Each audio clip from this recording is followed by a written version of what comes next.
Olá! Neste pequeno clipe, eu vou abordar para você as triplicidades. São a única, ou é a única dignidade menor que ele manteve. Mas não tem nenhuma relação com as triplicidades como elas são entendidas na astrologia contemporânea. A astrologia contemporânea é absolutamente signófila, então ela deveria se chamar signologia, e a astrologia tradicional, ao contrário, é absolutamente astrófila, vamos falar assim. Então, ela tem a sua estrutura interpretativa toda baseada nos astros. As triplicidades às quais Mohan se refere foram estabelecidas pelos gregos, então elas surgem no período grego.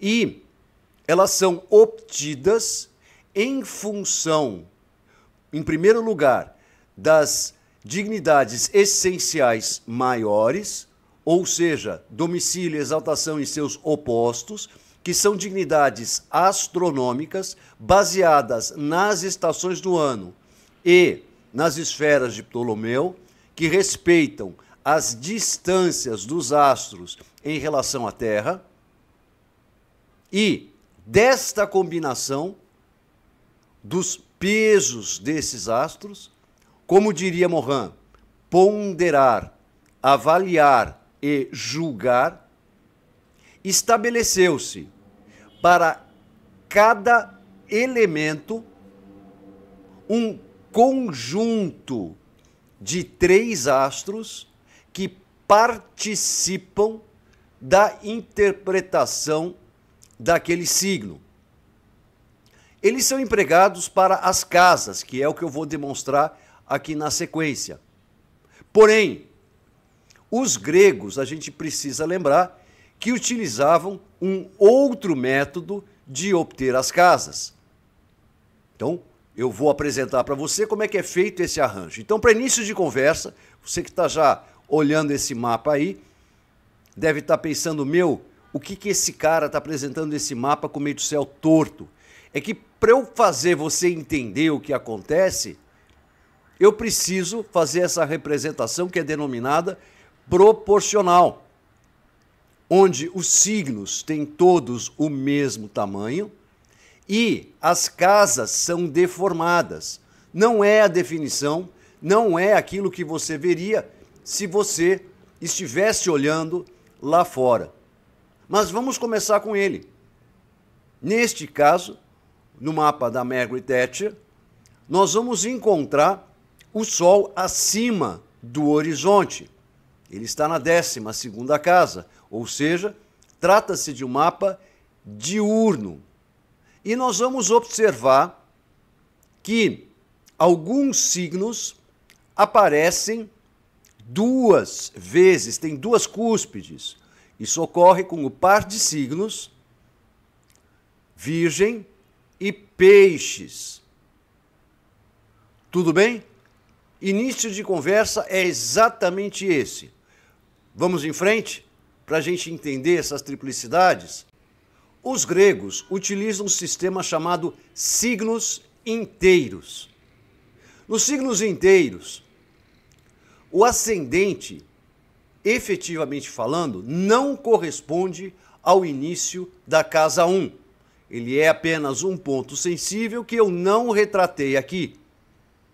Então, no caso dos signos inteiros, o início da casa 1 será o signo de Escorpião, e a cada signo corresponderá uma casa e vice-versa.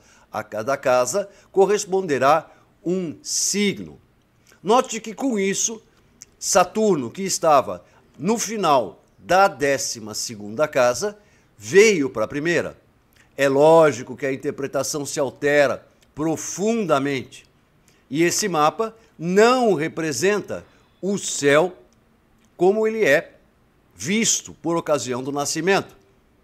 Uma vez que aqui o Saturno se encontra abaixo do horizonte, e Saturno já tinha inclusive nascido. Então ele não tem relação astronômica. Não estou dizendo que o método grego era errado. Ele tinha um outro propósito, além de acontecer num outro período cultural. Porém, as triplicidades, elas funcionavam desta maneira. Você teria esta associação direta entre signo e casa. Desta forma, para cada elemento, vamos dizer assim, para cada conjunto de 3 signos do mesmo elemento, você terá 3 astros, conforme esta tabela, que participarão da interpretação daquela casa. Sistemas de casas, no período grego, não era algo difundido. As casas eram de difícil cálculo. Obter o ascendente era obtido por observação. E a gente pode, de certa forma, dizer que o método grego de dividir as casas é uma simplificação. A gente precisa lembrar também que os significados das casas, para os gregos, era diferente daquele que nós empregamos hoje. William Lilly, no século XVI, é que praticamente estruturou as casas astrológicas, o significado das casas astrológicas, como nós as empregamos hoje. Então vamos dizer que para os propósitos da interpretação do período grego, este sistema servia. Mas vejamos as triplicidades. Se eu for considerar as triplicidades do signo diurno, signos diurnos, é uma triplicidade diurna da água, eu terei os 3 astros, Vênus, Marte e Lua. Para de fogo, Sol, Júpiter e Saturno. Para de terra, Vênus, Lua e Marte. Para de ar, Saturno, Mercúrio e Júpiter. Isso significa que nos assuntos referentes àquela casa, a Vênus deste mapa. Então vamos pensar assim: triplicidade diurna da água, ou seja, da casa 1. Primeiro eu vou interpretar o Saturno e depois eu terei um começo, meio e fim para os assuntos relacionados à casa 1, representados na seguinte ordem: pela Vênus de casa 2, pelo Marte de casa 12 e pela Lua, que se encontra no final da casa 10 e será tecnicamente considerada como de casa 10. Esses 3 astros dirão como será o caráter do nativo, a sua honra e a reputação, pelo princípio dos gregos, no começo, no meio e no final da vida, respectivamente. Então, esses 3 astros da triplicidade trarão esta nuance de participação temporal: começo, meio e fim, primeiro, segundo e terceiro. Aí o que acontece? Nós chegamos na astrologia da Idade Média, que resulta na astrologia tradicional praticada hoje em dia pela maior parte dos astrólogos, onde nós trabalhamos essencialmente com casas quadrantes, onde o ascendente é o início da casa 1 e o meio do céu o início da casa 10, e com cúspides intermediárias que podem variar conforme o sistema empregado. Como é que ficam as triplicidades? Elas vão ser as mesmas para os mesmos elementos. Entretanto, essa Vênus que antes era de segunda, ela passou para a primeira casa. O Saturno que estava na primeira passou para a 12ª casa. A Lua, que era de 10ª, passou para 9. Então, se nós formos falar dos 3 astros que participam do caráter, da vitalidade, da identificação do nativo, que são os 3 astros da triplicidade diurna da água, nós vamos falar de Vênus, Marte e Lua. Se fosse triplicidade noturna, eu simplesmente inverto os 2 primeiros astros, um pelo outro, e o terceiro astro permanece na mesma posição. Então eu tenho uma Vênus de primeira, que participa da primeira parte da vida do nativo, independente da posição que ela se encontrar. Eu tenho um Marte de 11ª casa, que participa junto com o ascendente Escorpião e a Vênus em Sagitário, e é inclusive o dispositor, é o regente do ascendente, da interpretação da fase intermediária da vida dela. E a Lua, ali no meio do céu, praticamente, porém, na 9ª, está no final da 9ª, atuando sobre a 10ª, trazendo fama, popularidade, dela ser benquista, inclusive, pelas pessoas, mas principalmente fama antes de reputação, participando do último terço da vida dela. Eu posso usar este sistema, esse método, para qualquer cúspide. Problemas.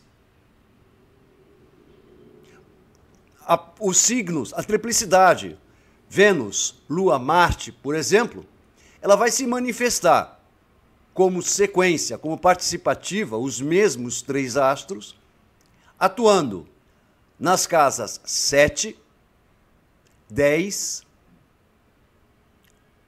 e 11. 4 cúspides no total. Perdão, 3 cúspides no total. Uma vez que Capricórnio não se manifesta. Se manifestasse, a gente não teria esse signo duplicado, mas nós teríamos cada triplicidade governando sobre 3 cúspides. Isso significa que 3 assuntos, 3 temas representados pelas casas terão a mesma sequência. Esse era o uso grego. Aí, nós tivemos a escola de Alexandria. E a escola de Alexandria aperfeiçoou ou adaptou, porque esse sistema já é uma adaptação, este sistema de triplicidades. E além do conceito de começo, meio e fim, distinguiu as características da casa a partir das triplicidades. E aí surgem 2 hipóteses. Hipótese número 1. Vamos pensar na 5ª casa, a dos filhos, uma casa vazia, governada por Júpiter na 2ª. A triplicidade da água é Vênus, Marte e Lua. Vênus seria o primeiro filho, Marte o segundo filho, Lua o terceiro filho. Como é que a gente contaria? Essa casa continua em Áries. Nós automaticamente, se ela tivesse mais um total de 5 filhos, o Sol seria o 4º filho, Júpiter o 5º filho. À luz das triplicidades, o máximo que ela poderia alcançar de filhos seria realmente 4, que pelas regras de contagem dos filhos, esse Saturno, em virtude da posição que ocupa, já é uma negação de filhos, é um não filhos. Em termos de contagem, agrega 0. Então, à luz das triplicidades, o maior no máximo de filhos seriam 5. Mas é possível refinar isso. Há uma tabela onde as casas estão distribuídas em função das suas triplicidades. Então veja, a quinta casa, nós retornando, o astro que governa a primeira triplicidade governa os filhos em geral ou os filhos mais velhos.